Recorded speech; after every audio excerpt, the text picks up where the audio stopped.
Today marks the anniversary of the attack on Pearl Harbor, commemorating 82 years since the event that led to the U.S. entry into World War II.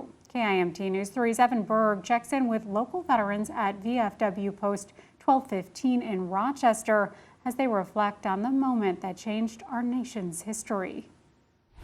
According to the state of Minnesota, 84 Minnesotan naval reservists were serving on active duty when the Japanese bombed Pearl Harbor. Chad Stowers, junior vice commander of a local VFW, says that it is an important day to remember, especially as there are less veterans of World War II still around to talk about it. You have to remember history, and Pearl Harbor was one of the most significant days in the history of not just the U.S., but the world. While there are few surviving World War II veterans, Stowers thinks it is important to remember those who didn't come home on days like today, as well as the families they left behind.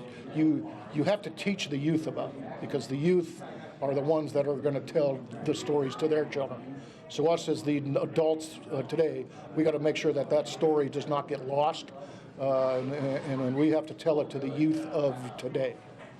Some places here in Rochester to learn more about the attack on Pearl Harbor include the Olmsted County History Center, the Veterans Memorial here at Soldiers Field, and your local library. According to the Census Bureau, over 2,400 people died in the Pearl Harbor attacks. Part of the point of this day is to remember their sacrifice. In Rochester, I'm Evan Berg, KIMT News 3. Flags are being flown at half-mast across the nation in recognition of Pearl Harbor and more than 300,000 Minnesotans who served during World War II.